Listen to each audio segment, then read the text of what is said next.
Selamat pagi pemirsa, kembali lagi di seputar iNews Pagi. Selama beberapa menit ke depan Anda akan bersama saya, Putri Salsa, dalam acara Linjur TV, membahas setiap pertemuan mata kuliah teknik reportase dan investigasi berita.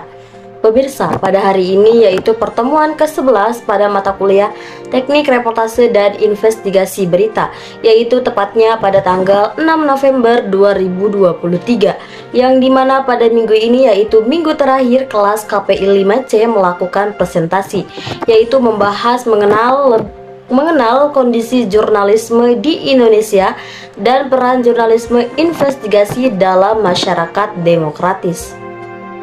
Kelompok 7 selaku pemimpin jalannya diskusi memulai diskusi pada jam 8:05.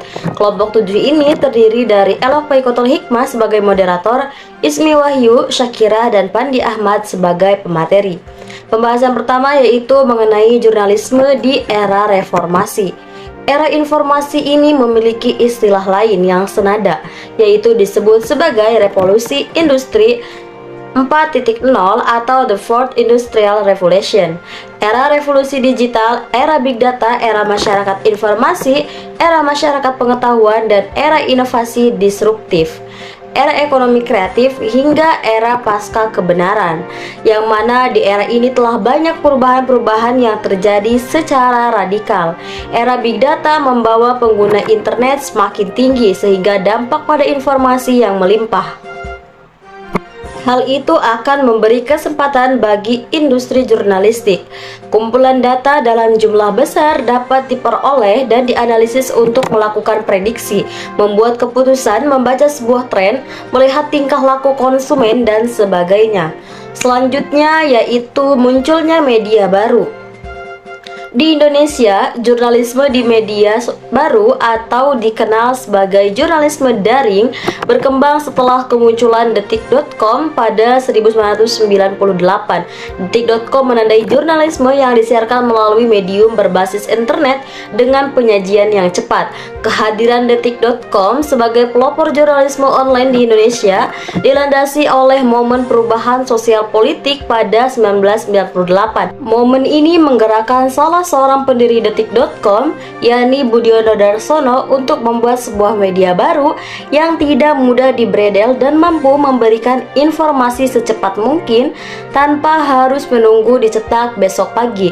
Selanjutnya yaitu membahas mengenai regulasi dan prinsip-prinsip jurnalistik di Indonesia.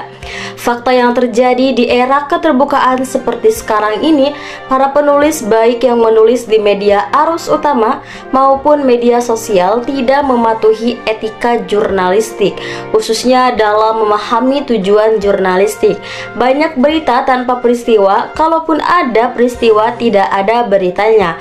Perang media selalu berhubungan dengan ideologi pemilik media, baik media cetak maupun elektronik. Dan pembahasan terakhir yaitu media dan demokrasi. Fungsi demokratisasi pers terletak pada sejauh mana pers telah mampu menjadi sebuah ruang publik, sebuah ruang yang terbebas dari dominasi politik penguasa dan kepentingan ekonomi pengusaha, yang memungkinkan terjadi perbincangan publik yang rasional tentang isu-isu publik yang mempengaruhi kehidupan masyarakat. Brian McNair menyatakan demokrasi mengasumsikan adanya sebuah sistem yang terbuka yang memungkinkan warga untuk berpartisipasi. Untuk itu mereka harus diberikan akses yang memadai terhadap media dan jaringan informasi yang memungkinkan terjadinya advokasi. Pemirsa, itulah tadi pembahasan pertemuan ke-11 di mata kuliah Teknik Reportase dan Investigasi Berita. Dilanjut dengan sesi tanya jawab dengan 4 orang penanya, sesi koleksi makalah, dan terakhir dilanjut dengan sesi foto. Selanjutnya Pak Adi Kusuma memberikan tugas membuat proposal rancangan film investigasi yang akan dipresentasikan minggu depan oleh 3 kelompok.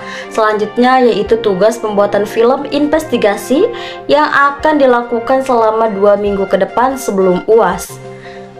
Demikian pemirsa, itulah tadi liputan berita iNews saat ini mengenai pertemuan ke-11 mata kuliah Teknik Reportase dan Investigasi Berita.